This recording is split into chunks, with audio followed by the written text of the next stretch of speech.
You good? All right, great. Welcome, everybody.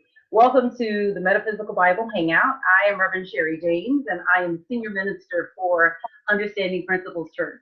And I'm really excited to be here. I'm always excited to be here because this is what I would do. This is the thing that I love the most. And I was just having this conversation earlier. I'm in a mastermind group, and I shared with my mastermind group, or I was some of the things that I do that it doesn't matter if there is any type of compensation, if you will, tied to it. And teaching is one of those things. So it is fitting that on a day of love, I am doing the one thing that I absolutely love to do, which is to take spiritual concepts and to break them down into bite-sized pieces and to share them with you because this is what I love. This is what I absolutely adore doing. I've always enjoyed these conversations, but it was, I guess, as you get older, you start to like think about what matters to you, think about what things you care about, and I realized that I could be sleepy and just need rest. Like, you ever had that kind of like bone tired where you just want to just lay down, and someone could start talking about something in relation to spirituality or metaphysics or managing the mind or taking advantage of the brain or whatever, and I am up as if I have slept a full night's sleep. So that's how you know when you're in your right space and you're doing your right thing, and I am doing my right thing with you guys tonight, which is sharing this information. So just bless you. I love that. Ray says, I remember a line in the song, My Funny Valentine, which states, every day is Valentine's Day. Yes, every day is Valentine's Day. All right, let's just pray because I've done a lot of work to get ready for tonight, but I recognize that it's not me that does the work, it is the Father in me that does the work. And so right now we just relax and we open our hearts and our minds to what the Spirit wants to do in and through and as us right now. And we just bless you, God, to bless us. We lift up your name, we recognize you as the only power and presence in our lives. And I ask that this Bible Hangout be used to transform people, that the things that you have given me, that you give me the right language, the right conversation, the right information to share so that people are changed at depth. And I thank you, God, because I know you hear me when I pray. And so I simply relax and I allow this to become so. In the name and the nature of the one that is called the Christ, I bless this class. All right, let's get to it. So we have been in a series on Emmet Fox, and specifically the mental equivalent. The mental equivalent is a talk that Emmet Fox gave at Unity years ago, and it got turned into a pamphlet. That pamphlet was published, I think, in 1943. It is unbelievable. Those of you that are in LA, we have copies of the mental equivalent at Upchurch. They're $2. Those of you that are online, if you're willing to pay for a postage, we'll ship it to you. But it is an amazing book. You can get it for free at truthunity.net. But if you want one to just kind of carry in your pocketbook with you, or in your back pocket or whatever, we have those copies at Upchurch. It is a seminal talk that he gave. And what he explains, so he borrows this term, the mental equivalent, from mechanical science, that there is a heat, or maybe thermal science, but either way, there's a heat equivalent that it takes to like get an engine going.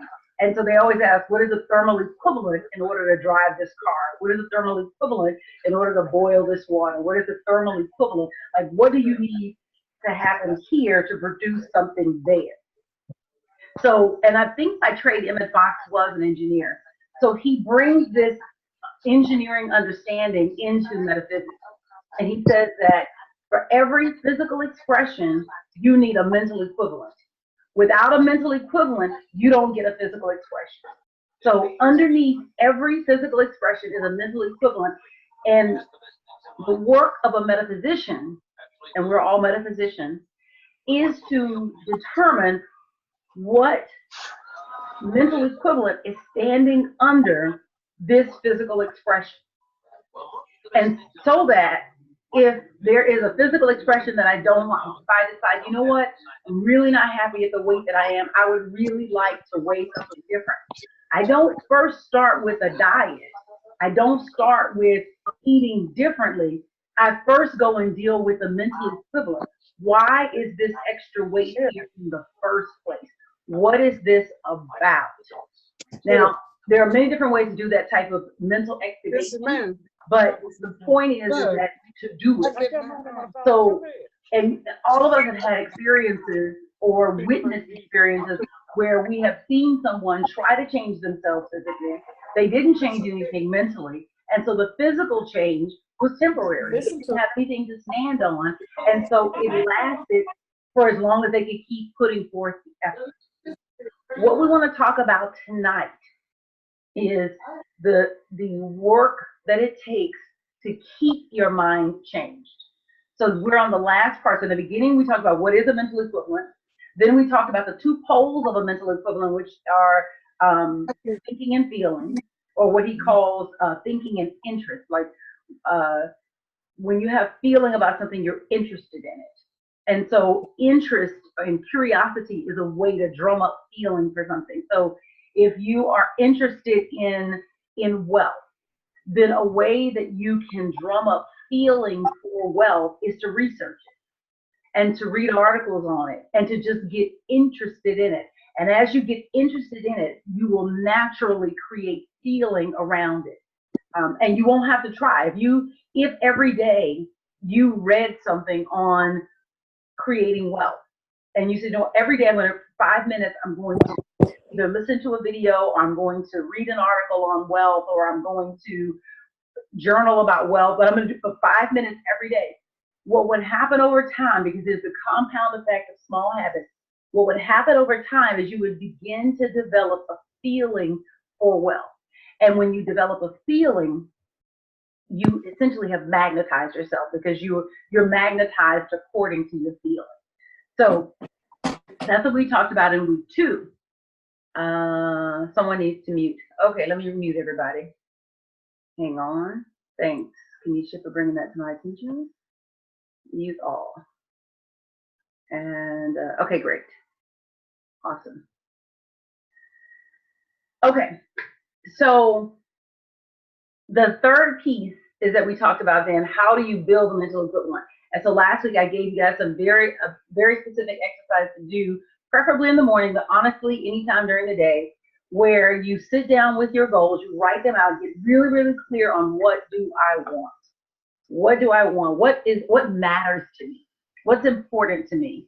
And then go through those goals line by line, running your finger across the words. Don't read any faster than your finger can move across the words.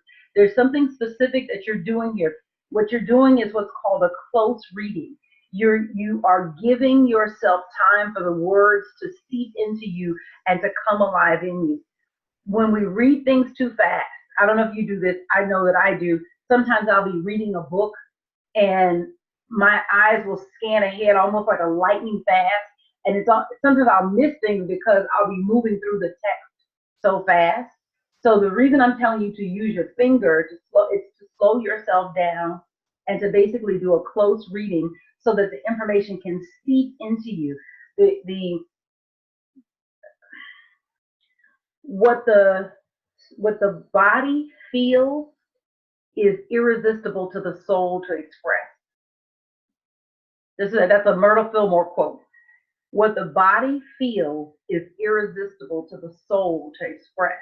So one of the ways that you can create expression and create what it is that you want is to drum up the feeling for it inside of you. And essentially what you do is it's like you make an impression on the subconscious mind, but you utilize the body to basically make that impression. It's a very powerful technique. So that's what's happening when you are reading slow and you're taking your finger and you're just going across the page in a very gentle, methodical way.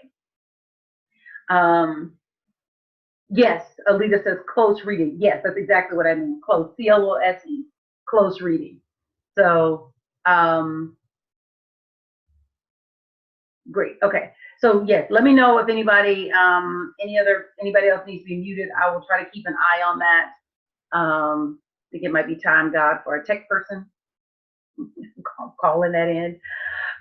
Anyway, so the close reading. So essentially, then what happens is that you're letting the information sink into you and make an impression in you. And when it makes that impression in you, it becomes irresistible to the soul to express. Now, what we're going to talk about tonight is the last piece of this, which is how do you keep your mind changed? That's the really big piece, because anybody can change their mind. In this moment, your mind is changed. In this moment, you are experiencing this class, you're going back through the things that we have talked about over the last few weeks. You're in this positive environment. So your mind is changed. The issue is, can you keep your mind changed? When you go to a Sunday service, we have been working on our services. We changed the order of our service at Up Church recently. We've been working on that Sunday experience so that when you get in there on Sunday, that it is like, like through the roof, right? Because what we want to do is, we know that the higher that we can lift you, the more, the further your mind changes. And it's like a pendulum swing, that even though when the pendulum swings, it comes back down, but if it swings high enough, it doesn't settle back down as low as it was when we walked in the door. So that's what we're working on with what we're doing at church, is that we want to take you so high in terms of your feeling, in terms of your thinking, in terms of the information that we're sharing, so that during the week we know you're going to settle back down, right? Because the mind runs according to habit. But what we're working on is you don't come back to where you were when you walked in the door on Sunday. So Ray says, so you use your finger as a guide and you vocally state what you are reading. Yes. Yes. He says, I like this technique. I've been using it for over a week now. Good. So what we're going to talk about today is, how do you keep the mind changed? How do you keep the mind changed? So we're at the end of this 4 parts. What's going to happen then next week, I want to give you this before we jump deep in, is that we're going to bring in guest speakers. So we've got Reverend Galen McDowell coming at the end of coming in March at the part 4. We've got Reverend Galen McDowell is the senior assistant minister. I don't know, I'm gonna get this title wrong. If he watches this video, Galen, I'm so sorry.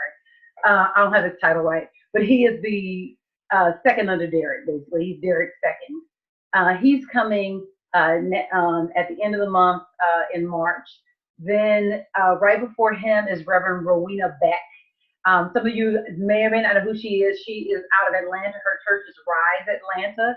And I learned about her, I don't know, a few years ago now. And she wrote a book I have on my shelf called The Dig. This is Reverend Rose's book, The Dig. Got my book on there. The Dig. Very proud of her. And she has this amazing independent New Thought Center in Atlanta, Georgia. Who knew, right? And the way I learned about her is that she actually sent me a tithe years ago, like, I don't know, 2015, 2014, like a long time ago. And she was like, I like to support women in ministry. And I'm like, who is this woman? Anyway, she's phenomenal. She's absolutely phenomenal. I have taught in her seminary classes, and she's just wonderful. And she's out of Brooklyn, based in Atlanta, Georgia. If you're down there, check her out, Rise Atlanta. So she'll be here for part 3. Then part 2, we've got Pastor Greg Stamper, another independent New Thought Center in Brooklyn, New York, for Celebration Spiritual Center.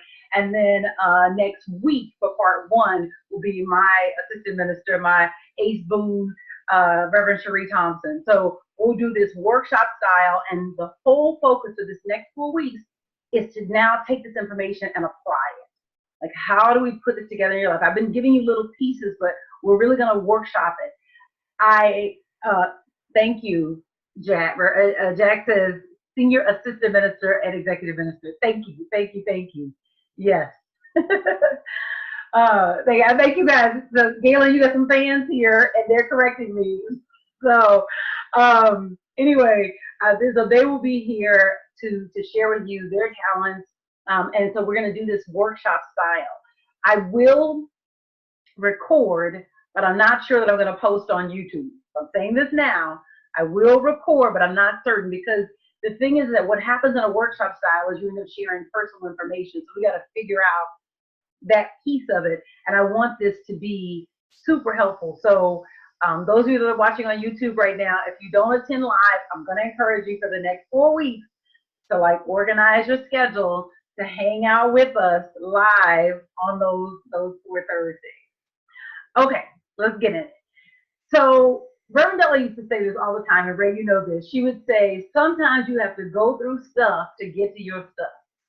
Sometimes you have to go through stuff to get to your stuff. And I tell you, so the first time she said it, I was so resistant to it, because I had been in this new thought mindset of like, well, if you get this right, all your problems go away. No, that's not how this works. I know that now. But in the moment, that's what I felt when I would hear her say that. What you learn is you learn how to show up better for what's happening in your world. So the things that would stump you don't, and you're not moved or shaken in the same way. But stuff still comes up because you're walking in these human bodies. So that is just part of the package. Anyway, she would always say, sometimes you have to go through stuff to get to your stuff. Sometimes you have to go through stuff to get to your stuff.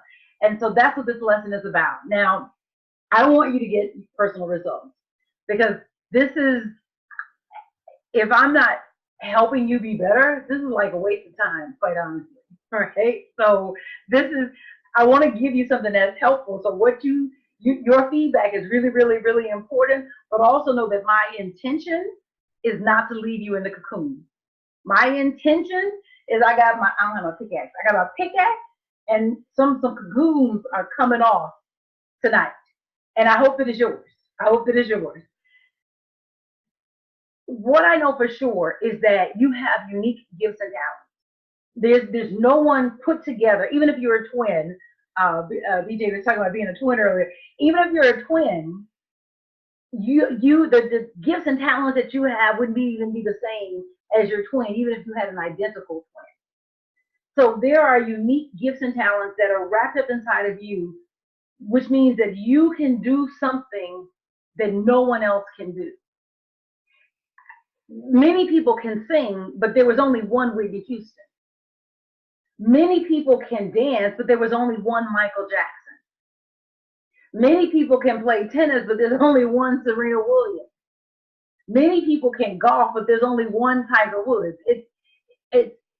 Sometimes we can think that because someone has a similar looking talent mix, that what we're doing or our talent mix isn't as valuable or important.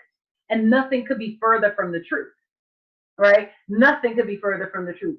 That what we are looking to do and looking to express is, what is the way that we are meant to share ourselves? What is the way that we are meant to stand out in the world? And so what I want is to get you to understand that in order for you to release your gifts and talents, your mind has to change. Where you sit right now, where I stand right now, we have released the extent of our gifts and talents based on where we are right now. And if we're going to get more out of ourselves, then something has to shift internally. I was watching a clip of the Steve Harvey show, and some of you have followed him. I don't know if you're fans of him or not. And he's been doing some really great work, and he's now stepping into the motivational space. And it's really interesting to hear, how he expresses the things that he's learned through his career and through the things that he's built as a comedian and as a show producer and a disc jockey, a radio disc jockey, radio host or whatever.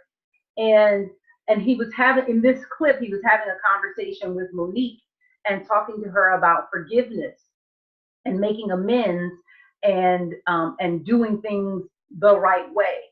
And I was listening, just to that exchange, and then thinking about, like, say, who he was years ago as an artist, and the choices that he made years ago in terms of his family and things like that, and then how he, through his own development, has really shifted and shaped, who he is.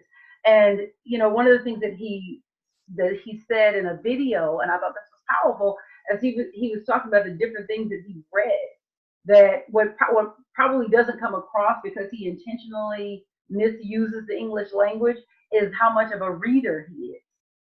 And so it was just different things like that. And anyway, in listening to him, it made me think, okay, there's a deeper level to tap into in terms of who you are, to let your gifts out. The Steve Harvey that exists today is the same Steve Harvey that could have existed,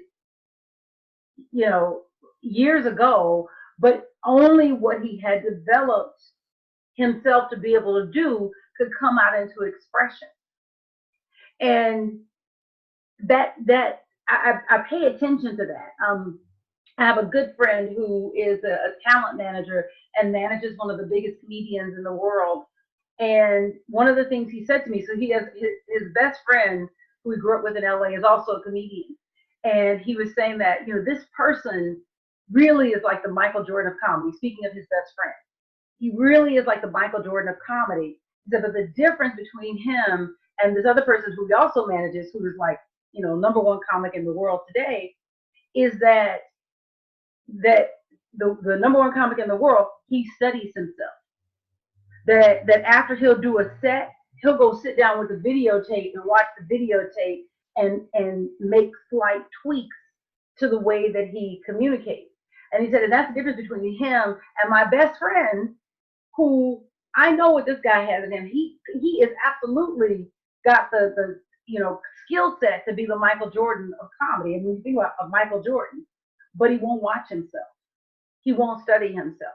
So I'm off on a tangent, huh? But the point is that you have gifts and talents in you, but in order to get them out of you into expression, there's a level of development that needs to happen. And it's, quite frankly, your mind has to change. And in order for the gifts and talents to stick, in order for you not to be a one-hit wonder, your mind has to stay changed. So that's what tonight is about. That was a long-winded way to get there. Sorry, y'all. Ray says, OMG, I saw Steve Harvey's conversation with Monique. He has grown. Yes. And Olga says, the shift we often make is being able to release the worldly and know and stand daily in God's truth, and let growth begin. Yes. That's what we're going to talk about tonight. Great. So, mental equivalent. So, mental equivalent is just mental equivalent is a fancy way to say belief, right? That's all it is. It's just a belief. It is, and the scripture Matthew 9:29 says, "It is done unto you according to your beliefs." So, every mental equivalent gets built in the same way. Every mental equivalent gets built in the same way. So essentially, you change your mind, you keep it changed, and then what happens is that as you keep it changed, over time, the effort to keep it changed diminishes until eventually it just becomes your new norm. And so, for example, if you have, been the type of person that you abused substance, and then you decided, I don't want to do this anymore. Those first weeks, first days, probably first months, maybe those first couple of years to stay away from the substance that was abused is hard, right? You have whatever it was that you used to help you decide to let the substance go, but it's still hard. It takes effort. And then over time, it becomes easier to not give in to the feeling. And over time, the feeling loses its pull on you. Doesn't mean you can't go back and unchange your mind, but the further and further away you get from it, the less likely you are to go back and change your mind. Rev Kev talked about something today, and I highlighted it because I thought it was so powerful. Sometimes what helps you change your mind is you get some information, right? You learn something that shifts your perspective. And he was having a conversation with his doctor, and his doctor said, "Do you know any overweight 75-year-old African American men?" And he thought, he was like, "No." He's like, "No." He said, "That's because obese African American men don't often live to see 75." And so now he posted this, and he had himself on a bike, like must lose weight because I care about my family. I care about being here for my family. I have memories that I want to create with them, and so I'm gonna need to get this in order. So sometimes we get information that helps us to make a shift in terms of our information, in terms of our perspective, and that shift or that information can be enough to keep us moving forward in the right direction or in the direction of what it is that we want. Our lives change in accord with the way that our mental equivalent changes.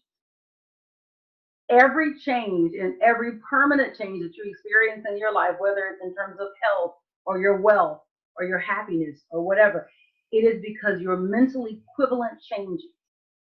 And if it stays changed, then the physical change follows.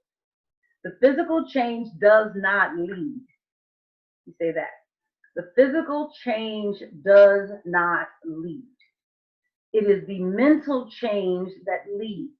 What happens is that we don't have a world that, unless you have put yourself in that kind of community, we don't have things in the world that encourage us to look within. So we're always trying to blame something outside of us or assign responsibility to something outside of us for why things are the way that they are in our world. And so the reasons feel exceptionally true because you can look and it looks like this makes all the sense in the world. So yes, this must be true. It must be the reason that things are the way that they are. But the reality is that life is lived from the inside out. Life is lived from the inside out. Whatever you see outwardly always has a reality inwardly first.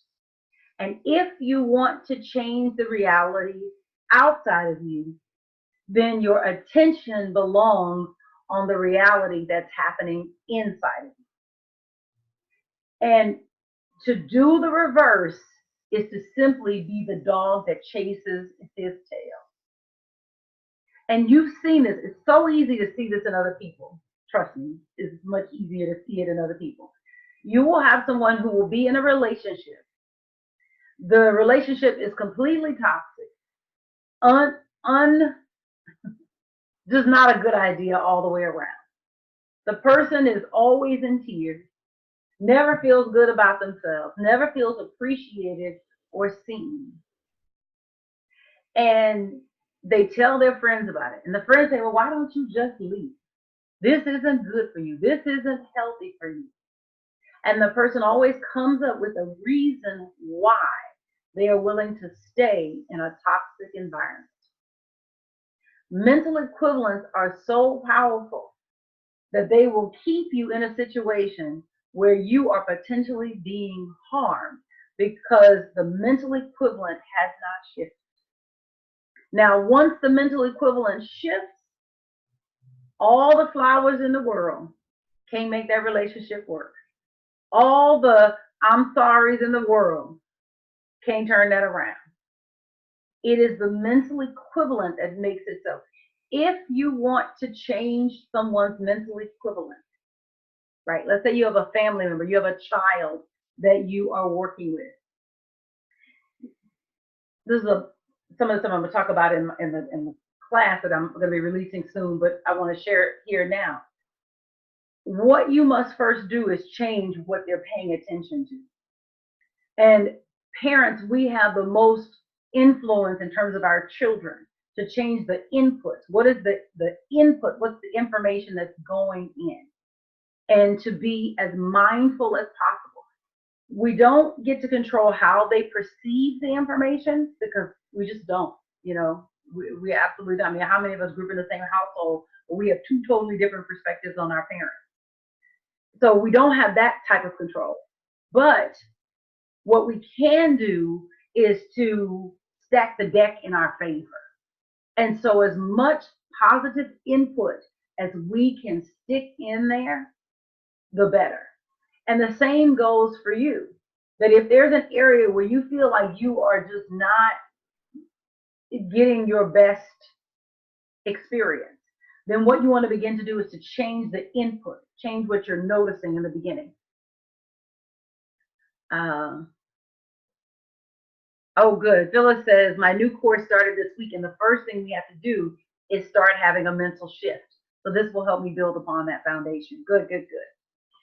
So I want to talk about how we form mental equivalence for what we really want.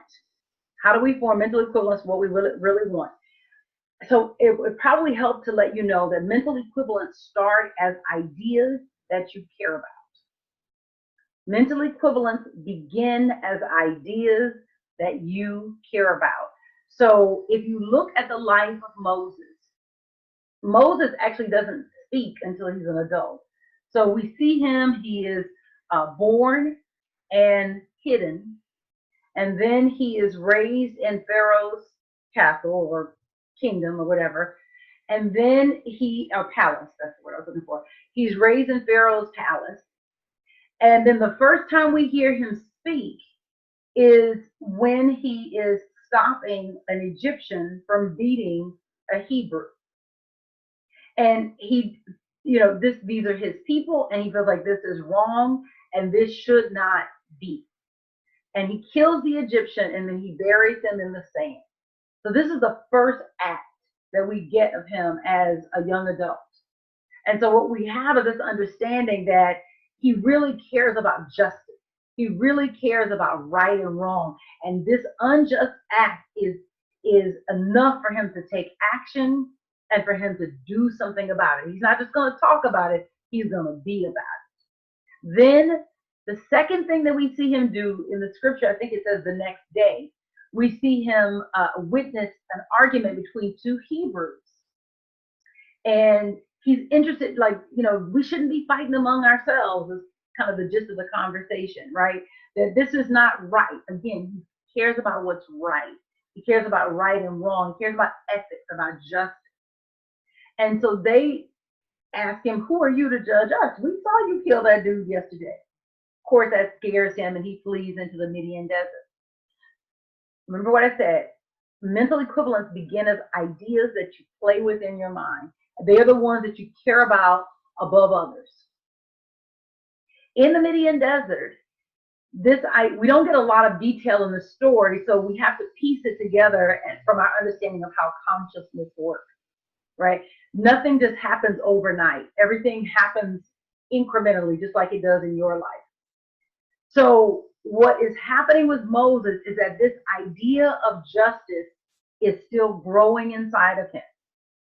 And it's maturing inside of him.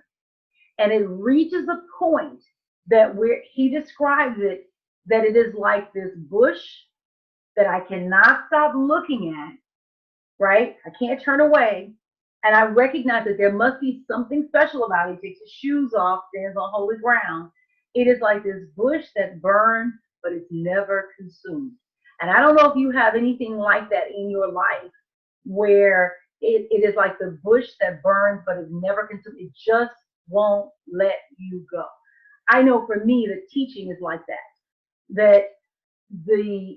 When I was younger, when I was in my 20s and in my 30s, teaching for me, I would teach whatever. Honestly, it didn't really matter, right?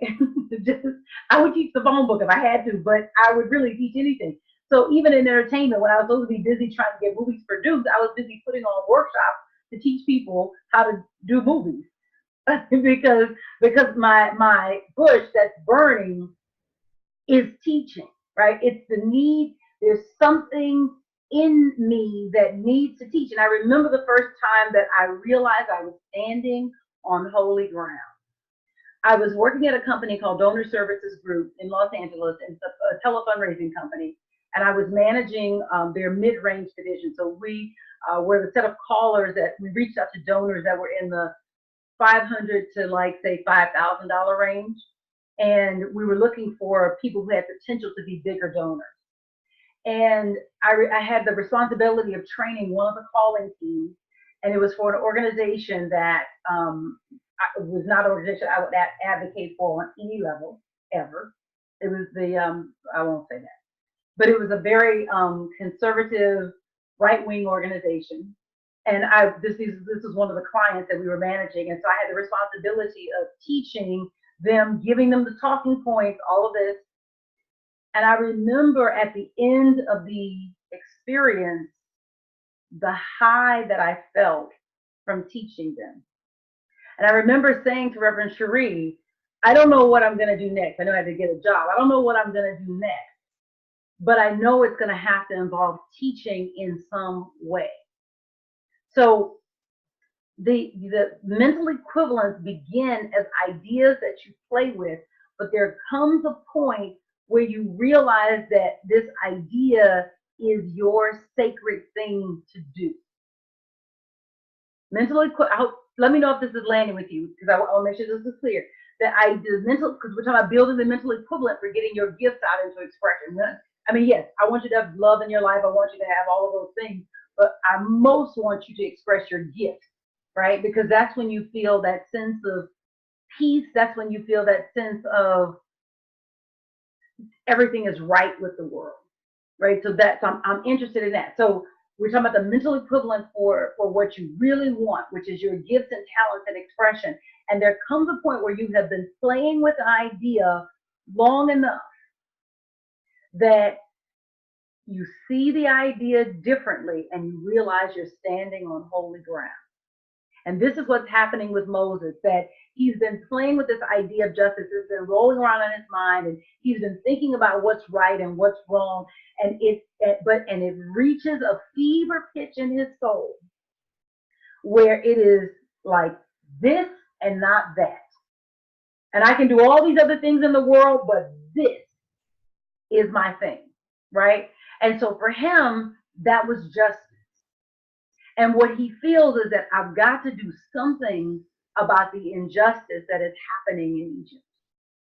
I can't sit, I can't be at rest, I can't be at peace unless I act on this, right? So this is what's happening with Moses in there. Oh, girl, come on, Yvonne. Yvonne says operating in your gift is worship. Yes. So it's like that with us, right? Where we're playing with this idea, and there's a point at which you are driving the idea. So like I said, I was working with the Pan-African Film Festival. I was putting on workshops there. I was working with Hollywood Black Film Festival. I was putting on workshops there. I was working, but every film festival, I'm a coordinator. I'm there. Sometimes I'm there with a film, but I'm teaching a workshop or putting on a workshop and bringing in speakers to teach the workshop. Okay. So, and you play with this idea and you're driving the idea, right? You're driving the idea. And then there comes a point where the idea drives you. And that's what we're looking to get to that place where the idea drives us, where I can't help but. I can no longer sit still on this gift. I have played with this idea so long that if it's not that if I don't do something, I'm gonna bust. I'm gonna do something, right? You know when it's reached the fever pitch because you start moving into action, because that's what happens with Moses. The idea reached a fever pitch and he springs into action, right? Deborah says, yes, I have experienced that, but only intermittently. Would like to be more consistent, yet while giving thanks. Yes. So this is it. It's holding the idea in mind. That's what it is, holding idea in mind. So we're going to talk about that, right? So to form the mental equivalent for what you really want, you have to learn how to play with an idea until the idea plays you. Hear that. You hear musicians talk about this, the music played them, right? There is a point. I was watching this video. Oh, interesting how God gives me stuff. I was on my way home coming with Jordan. I watched a video, and Beyonce was being interviewed by, I don't know who, doesn't matter. And she was talking about the moment that something different came inside of me. And she said that it was for the BET Awards, and it was the first time that she was going to be performing the Crazy in Love, which was the lead single from her first solo album. And she talked about what it was that she wanted, and she saw it before it manifested. And she said, I want this, and she described what the set was supposed to look like. And I want to come out through, the O, and this is where the lift is going to be. And she had the whole thing. She said, I saw the dance before it had even been choreographed. And she said that I was standing backstage and I was so nervous, and I was, just because I wanted this to be right. And she said, but I felt something come into me. It was the first time that I felt that. There is this point where you're driving the idea, but you've been playing with it so long, then the idea starts to drive you. The music begins to sing you. The book begins to write you. And what we haven't had training in is how to be with something, how to stay with something long enough until it becomes us, until it moves us internally. Incidentally, side note, plug for the class, that's what Kick Butt Now is about. That's what that is about. It is about being internally driven. I could watch a motivational video, I could not. But I'm so sold in my soul on where I'm going that accountability partner or not, I'm getting it done. And it is true that like motivation wanes, right? It's like brushing your teeth. You got to do it every day. And motivation, you got to do it every day. But there comes a point where something clicks inside of you, and it is you're different. You different. Nobody has to tell you to get up and do it. You do it yourself. It has reached the point of automation for you because this is going to happen. This idea won't let me go. I can't sit still. The feeling of being tired, I don't feel that anymore because I'm now driven from within. I'm now moved from within. Oh, I love that. Jack says you have to have a relationship with the idea. Yes, sir. Yes, sir. So Joseph Murphy says, think yourself rich. And in Think Yourself Rich, he says, all behavior is compulsive. And I remember when we read this in Reverend Della's class, and there was all this pushback on this, Ray, I don't know if you remember this, but there's all this pushback on this idea, like, no, I have free choice. I don't accept that, And I was like, okay, all right. Phyllis says you have to go deeper, not wider. Yes, ma'am. Yes, ma'am. So what Joseph is, he's not saying that we don't have free choice when he says that all behavior is compulsive. What he's saying is that choice doesn't happen at the level of experience. Choice does not happen at the level of experience. Choice happens at the level of the subconscious mind or at the level of the soul. So it feels like it does. It feels like it does, right? So before I got ready for tonight, I went in my closet, I looked through clothes, and I'm choosing from an array of clothes. So it looks like I've got free choice. But I can't choose what's not in the closet. I can't choose what's not in the closet. And what's in the closet is based on my mental equivalent, how I see myself, what I think about myself, my ideas about myself. What's in the closet is based on the mental equivalent that I carry about myself and about who I am. Some people say, I need a wardrobe makeover.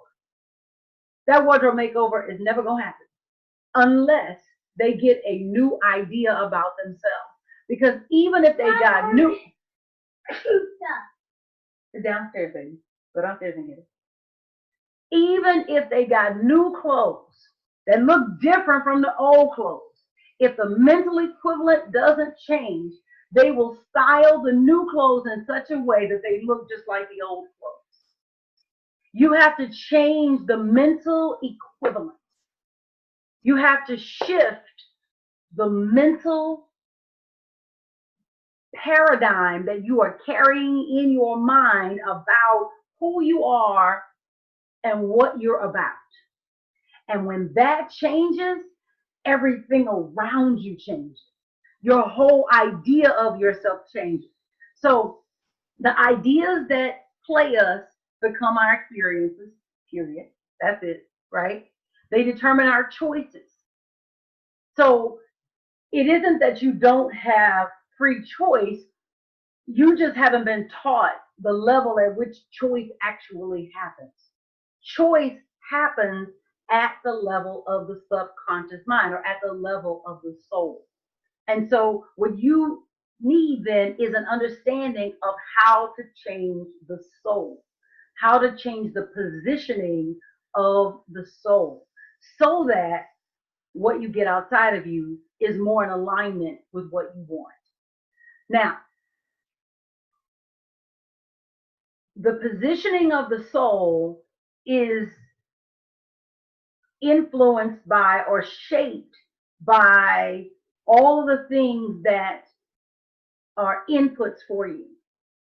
But let me tell you the challenge with our world and why you have to have habits that bring in new ideas. Many of us live lives where we are essentially in echo chambers. It's really becoming more prominent now. We only talk to people that think like us. We only listen to people that think like us. We only read books of people that think like us. We like our lives are in a pattern and in a groove that we're in it so deep that we're like the fish in water and cannot see it. Can't see the water. I don't have my phone with me. I don't know where it is, but I have a tracker on my phone. And is it because this is speaking of patterns? I have a tracker on my phone, and I track. I log in all my food, right? I log everything that I eat. So you bite it, you write it, right? I log it all in. And there's on the tracker, they have different ways that you can search for foods. You can search for foods that are like just in their, massive database. But you can also search according to things that you have eaten before. One of the things that I started to notice was that I feel like I have a pretty decent palate, but I still eat inside of a box, if that makes sense, right? That there's something. What was it? I can't remember what it was. There was something that I had eaten before, and I couldn't remember what it was. Like to type in the right words to search in their database, but I could go to the list of meals that I had eaten, and I could pull it up, and I could see that there was this pattern in terms of the types of things that I eat, and our lives are like that. We are in this echo chamber in almost every area of our life. And so part of what makes shifting a mental equivalent so challenging is that we don't have any new inputs. We're not getting in any new information. So a new idea can never really occur to us because we don't have any place in our life where we have opened the door for something different. You have to have a place in your life where you open the door for something different. Now, whether that comes through reading, through the videos that you watch, or the media that you consume, or through the people that you hang out with, sometimes you just need to go places that you've never been before so that you can get a new idea. If you look at your calendar, if you keep one, will probably show that you go to the same places every week. Part of what makes us get old is that we stop doing new stuff. So these mental equivalents What makes them hard to change is that we don't really have an output problem. We're manifestors. We're master manifestors. What we are really poor at is lining up the inputs so that we get better outputs. So ideally, you're in. This is the value and the power of a dynamic spiritual community.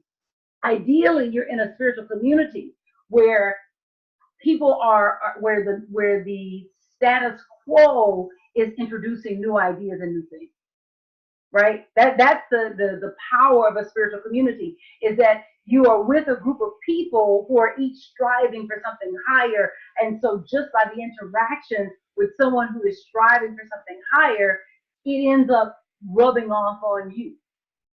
But if you want to change the mental equivalent, you got to change the inputs. You got to change the things that you watch on TV. You got to just stop watching TV, quite honestly. Let me just say the truth. I won't step on nobody's toes because there might be some TV watchers in this room tonight, and I don't want y'all to turn me off just yet. But that stuff is not good for you. All right. You got to read some different things. You got to pick up books that you wouldn't normally pick up. You got to read some biographies and some autobiographies. Part of what happens when you read biographies and autobiographies is that you make the unfamiliar familiar.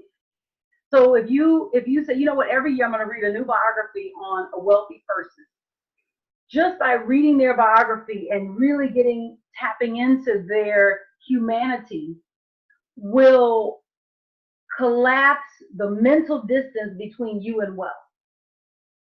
One of my favorite biographies was, I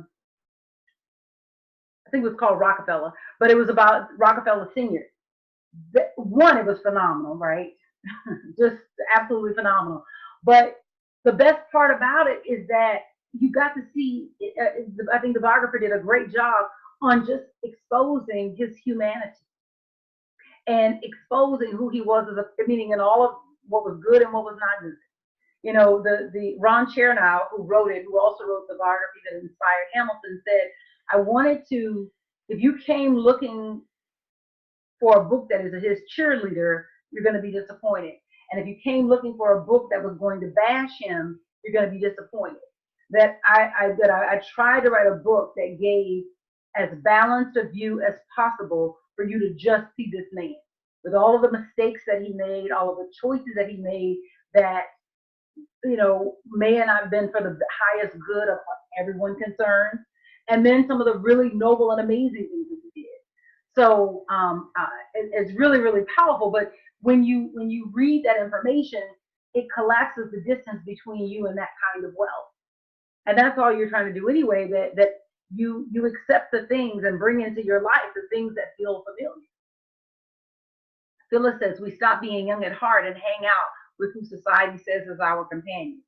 Yes, yes. And let's just cut that out. Get some new friends. Okay, so what happens? What do I do when I get a new idea that I want to express, right? So besides the fact that I think that people got to change our input, I think that the reason people have trouble with new thought and this idea that we create our lives is because they underestimate how much they think about the stuff in their lives. We often cannot see how much we think about the things in our lives, which subsequently gives feeling to the things in our lives, feeling about the things in our lives, which subsequently magnetizes us for the things in our lives. It is really hard to see ourselves. I told you as an experience a few weeks ago that I did with a few years ago for Lent. We had a bracelet that were made that said, I am abundant. And I did this experiment where I said, I'm going to 50 times every hour on the hour from 10 a.m. to 10 p.m. I'm going to do, the affirmation, I am abundant. If I'm by myself, I'll say it aloud, I am abundant, I am abundant, I am abundant, 50 times. And if I'm with people, I'm just going to say it quietly, and I'll use my bracelet as a way to count and say the affirmation. And the first weekend that I did this, I had a board meeting, I had a bunch of stuff, and I had a large check coming out of my account, and I had a check to meet it coming into the account, and I was so concerned that they weren't gonna, that the debit was gonna happen before the credit happened. That's really what I was concerned with. And so I was just, I was anxious about it. Well, because I was doing the affirmation exercise, it helped me get present to this anxiety. And one, how present it was because it was there the entire weekend. But if I hadn't been doing the exercise, I wouldn't have even noticed. And we have so many things like that in our experience where we're just not present to what we're thinking and feeling in our mind and in our hearts. And so it looks like these things are in our lives randomly, and they really are not. They're there because we have thought and felt them into expression. Now, once you get a new idea, you really need to blot out all distractions. You really need to blot out all distractions. Everyone points to our lives being so distracted. I mean, we've got Netflix, we've got social media, we've got Hulu, we've got Roku, we've got Apple TV, we've got our phones, we've got family, we've got our jobs, we're just distraction from every, like, everywhere you look, right? And so when people say, well, why is it that we cannot focus? They always point to all these things that are distracting us. But again, life is lived from the inside out. A choice has been made. These things didn't create themselves. These things grew out of a consciousness. Netflix didn't create itself. Hulu didn't create itself, meaning even though Reed Hastings is the founder of Netflix, if nobody watched it, it would have tanked.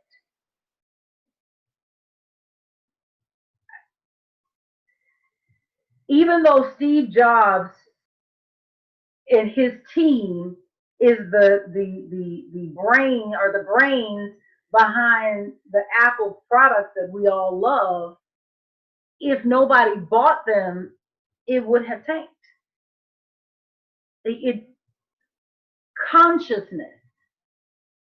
Consciousness determines form. So this idea that we are so distracted, but we're distracted because of these things, is actually a lie. We have chosen to be distracted, and then the things that fulfill the consciousness that allows distraction have come into expression. The other thing is that everybody is not having the same experience with Netflix and Hulu and Roku and social media and family and.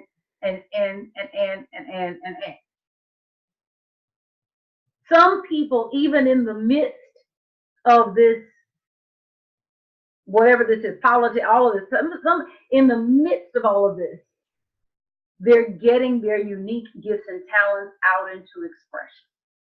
So if anybody is doing it, it's available for you to do. And so I think it's just to realize that I can make a decision about being distracted. So, for example, one of my excuses was that, well, I'm a single mom. It's really on me. If Jordan got to get picked up from school, it's me.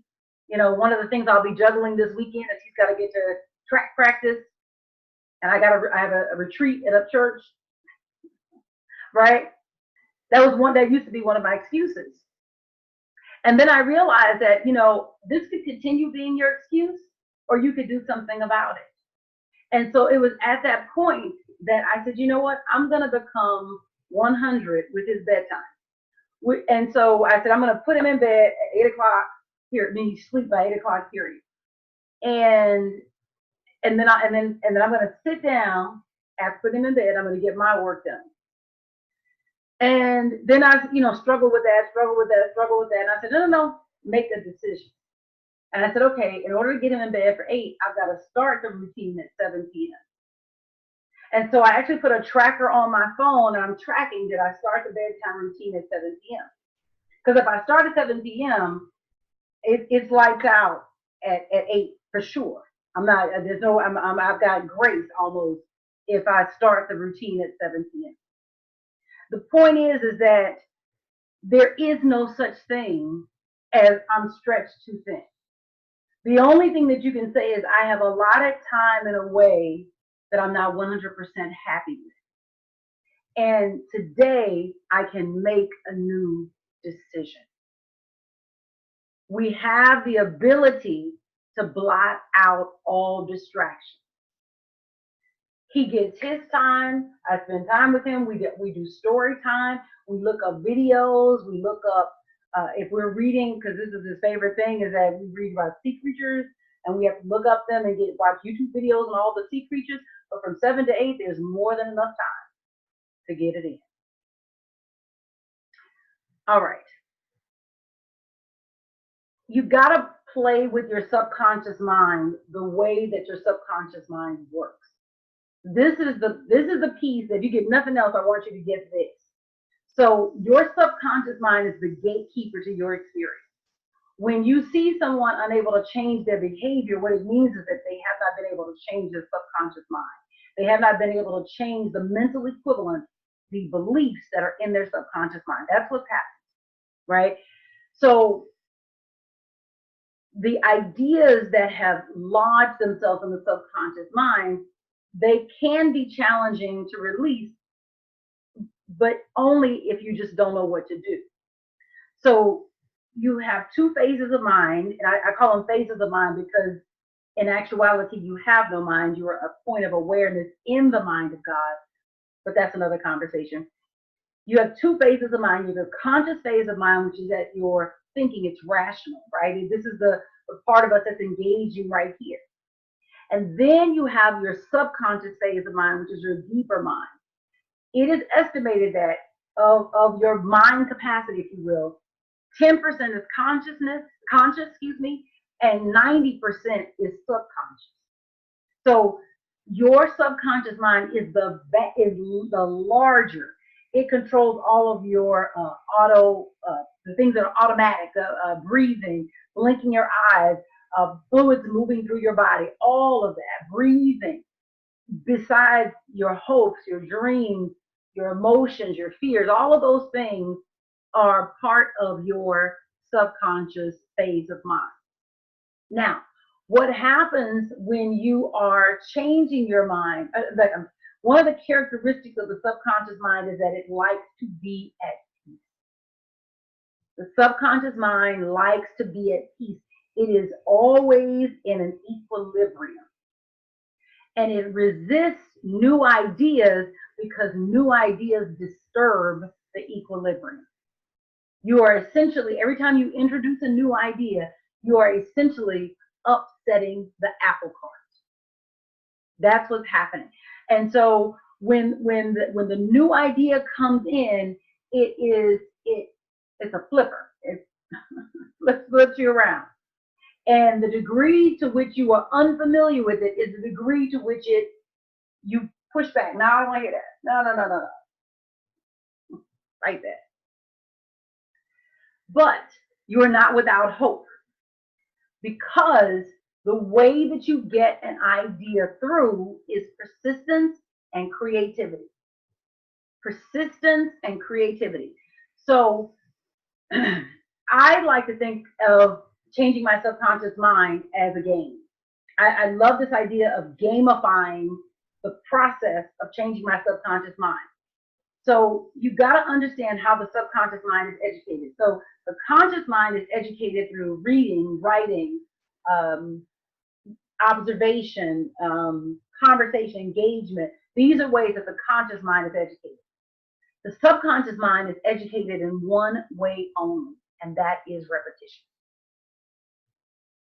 The way that the subconscious mind is educated is through repetition. So what the subconscious mind accepts, it automatically expresses. So the gamification of changing your subconscious mind is being persistent and creative with holding an idea in front of the subconscious mind. That's the power, one of the powers of sitting with your goals every morning, because what's happening is that you're making a steady drip on the subconscious mind. You're making a steady impression on who you think you are. And you are slowly but surely changing it. Now, what happens is that it's hard to stick with them because we haven't been trained how to create habits, right? There really should be a class in school. How do you form habits? It shouldn't be something that you figure out when you're 60, in my opinion. It's one of the things that I work on with Jordan. No, you're forming habits. No, I always ask him, what's my number one job? And usually when he's like irritated with me, to take care of my brain, I said, yes. Because I'm teaching you habits because I want you to be able to shape your own reality. You're in charge of your mind. Right now, I'm training you on how to be in charge of your mind. But one day, this will be you shifting your thoughts and knowing how to shift them. I showed him a video.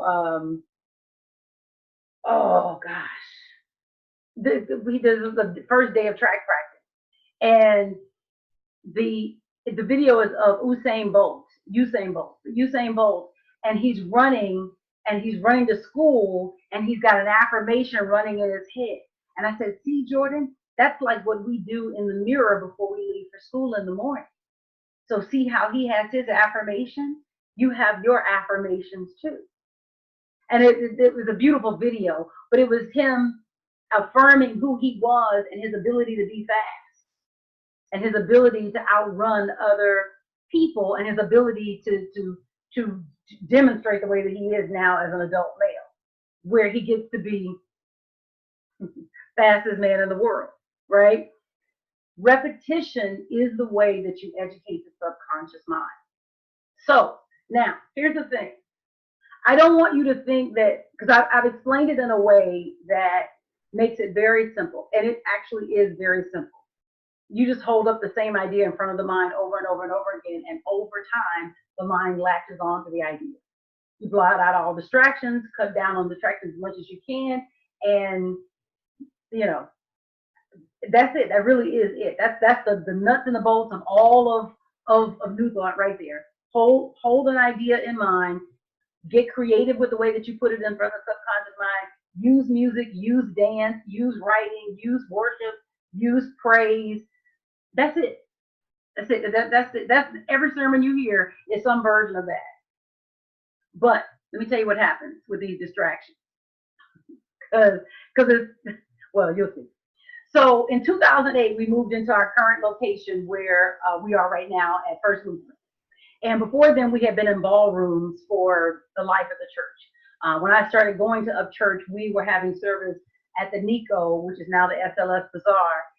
We were having services at the Nico, and then we moved and we were having services at the Bellage, and then we moved and we were having services at the Olympic Collection, and then in 2008, we moved to where we are right now at 600 West Queen Street. And in that time, we went through a lot of changes. But one of the things that happened before we moved into our current location is that Reverend Della had two assistant ministers. One of them left the church and one of them left the church. And so when we moved into our current location, it was her and the other assistant minister. The first day that it's a distraction, the first Sunday that we have service, Reverend Della falls, breaks her leg in multiple places, and her shoulder, and she's 78. That's distraction number one. So she, service carries on, don't stop, have church. I'm going to the hospital, I'll be fine, right? So we keep going. She gets, back on her feet. She walks back into service. It's a powerful experience. So then I don't remember, the timelines are running together, so you do that. So just know that, meaning in my head, I don't have these timelines completely clean, but this is all kind of generally in the same area. So then in 2008, the other assistant minister who had been there with her and then there's the start of the church, almost the start of the church, had been meeting on Saturdays with a group of people, most of them, maybe all of them from Upchurch. And, oh, I'm sorry, wait, one more piece. So Touched by an Angel has been off the air. Touched by an Angel was a massive marketing engine for us. And so every Sunday there'd be like 50 people. They would say, new visitors, please stand. And like entire sections would stand up, right? They wouldn't necessarily be together. They had just ended up sitting next to one another. But it was that many new people coming in because of Touched by an Angel. So when we get to, First Lutheran, this challenge that we used to have with finding a seat kind of ends, right?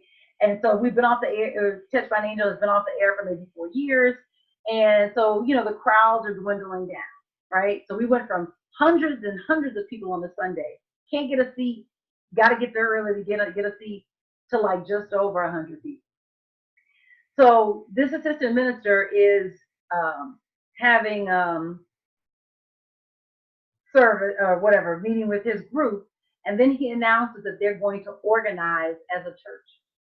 And so she gives him her blessing, and he leaves, and he takes half the people with him, right? Because they were already meeting on Saturday, so that he basically been forming a spiritual community inside this spiritual community, right?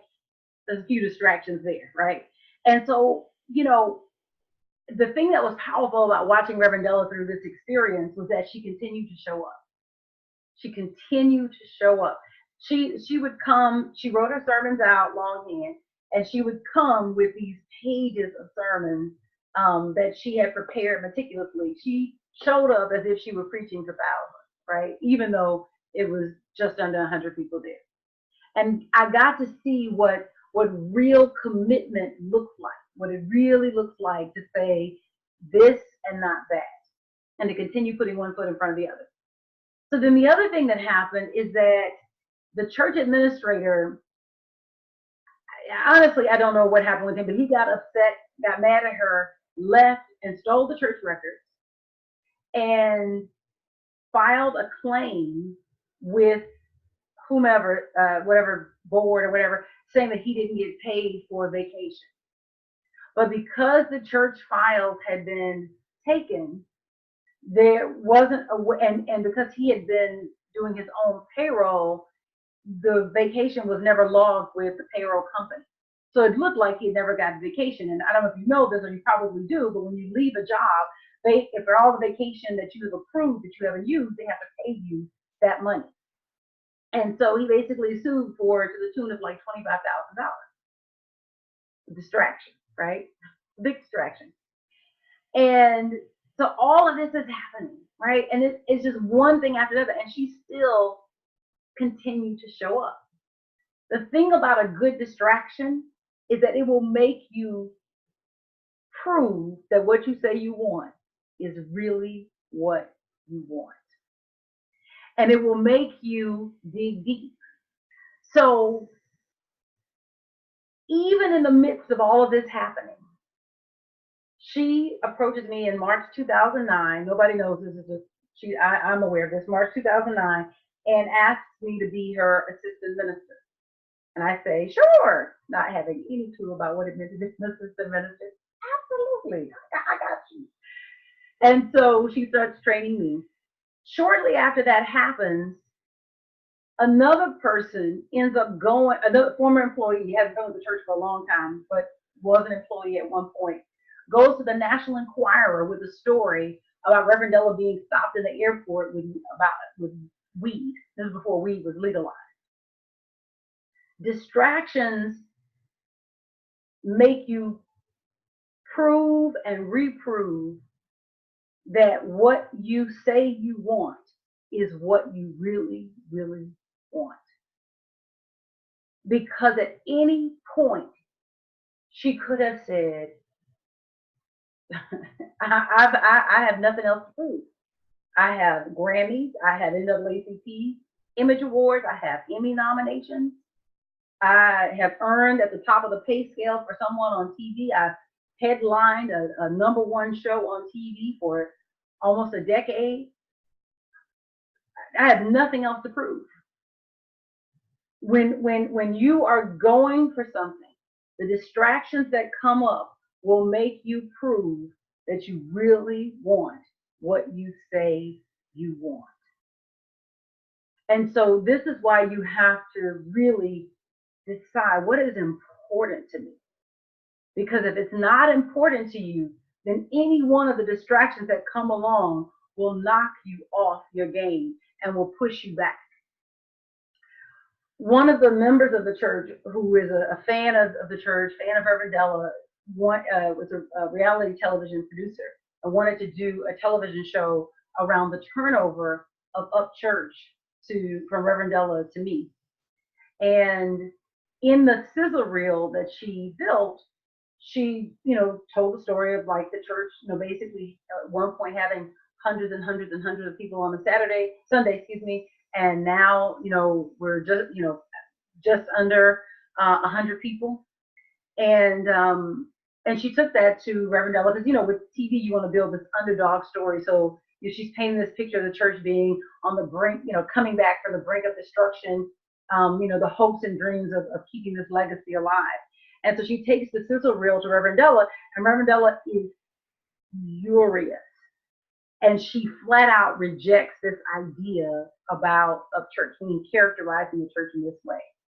And I mean, she is cussing mad. And so, I'm aware that this conversation has happened. I'm not a part of it, but I'm aware that it happened. And so it was one of those things like, I mean, me and everybody else, like, okay, can't you see the drop off?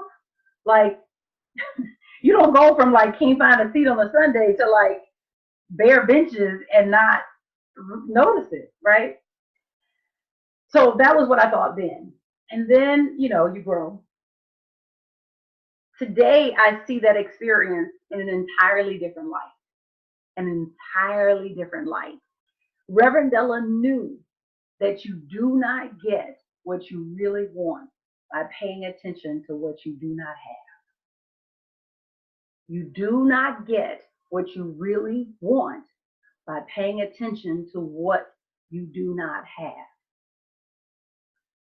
What she was working on was the preservation of her spiritual legacy. And for her mind, for what she needed to press out into expression, she needed to not notice, to not pay attention to what appeared to be everything falling apart around. While everybody else was noticing all of our losses, Reverend Della was noticing all of our gains. And I'm of the opinion that what she saw in her mind is what we are experiencing today, where people around the world are finding us. The church is growing and thriving. We're in the black. We don't know anybody. We are constantly growing and adding new people to our ministry. Our music program is off the chain. That Noriko is just, love her to pieces. You don't get what you want paying attention to what you don't have. And this is a principle that applies across everything. And she understood that. And so she was setting the stage for the gains that we are enjoying today. But we couldn't be where we are today if she had been paying attention to all of the distractions. It isn't that you don't see them. Absolutely, she sees that there's not that many people in the congregation. But what do you notice? What gets your emotional energy? And so what you have to learn to do is to become, I don't know if the word is dispassionate, but dispassionate about the things that you don't want, that aren't to your liking, and become exuberant and full of life for the things that that approximate what you do want. So many times when we are have something that we don't want, it's like we sigh. It's like, oh, I gotta do this again, or right, but we got all of this emotional energy about the very thing that we don't want. And we have energy for what we do want. And we wonder why our lives don't change. They don't change because it's a misuse of your God energy. Your God energy is going to enliven wherever you give it. It's a principle. It's going to blow up whatever you put it on. So if you put it on your losses, that's why I had to check myself last night in regards to Valentine's Day. If you put it on your losses, it magnifies your losses.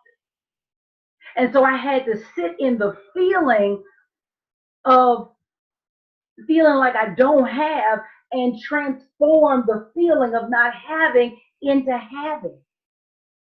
And so I had to sit and for me, this is how I did it. I had to sit and begin to write about what I do have and what is great about this day and what is the love that is present, because you don't get what you want by focusing on what you don't have.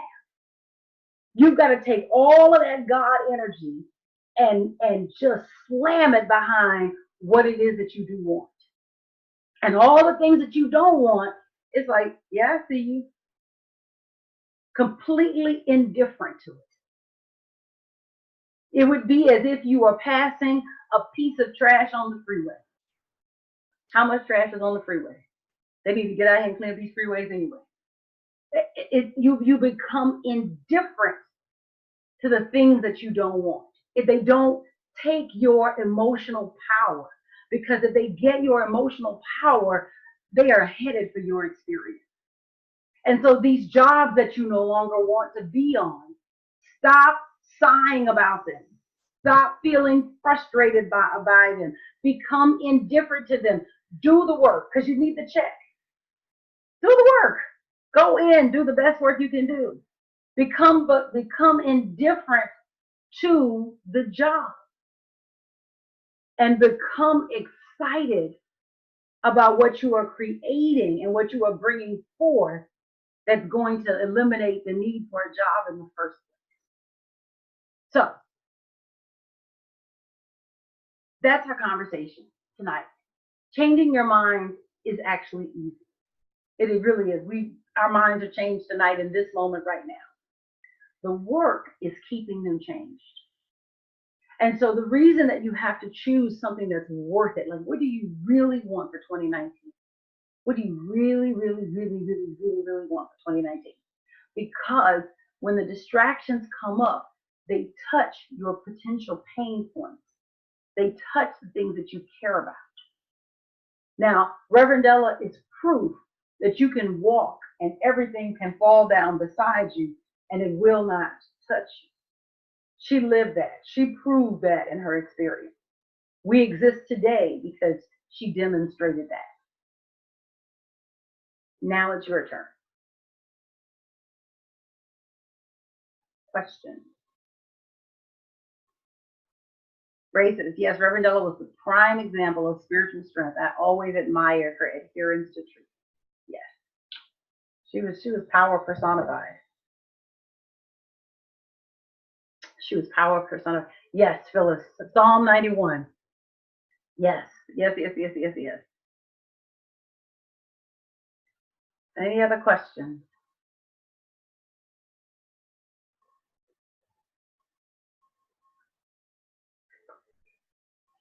So next week, we will do workshop style. Again, I'll record at least for posterity, so it will exist.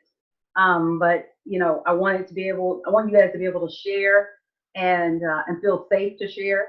So I have to figure that part out, meaning that's probably why I won't post it. So if you're watching this YouTube video, you got here to the end. First of all, yay.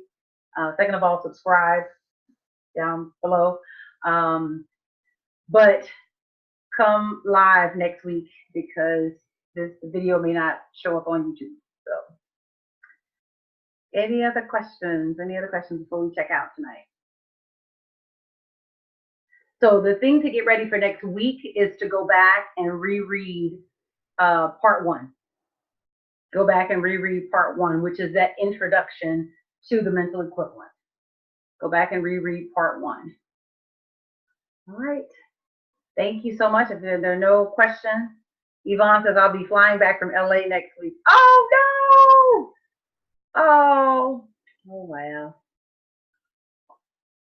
All right. Thank you. Thank you. Thank you. Thank you. Thank you, Constance. Thank you. This is an excellent class. Thank you. Thank you. Thank you guys for tonight. Have a lovely night. Thank you. Thank you. Thank you. And I appreciate you. And I will see you guys in a week. God bless.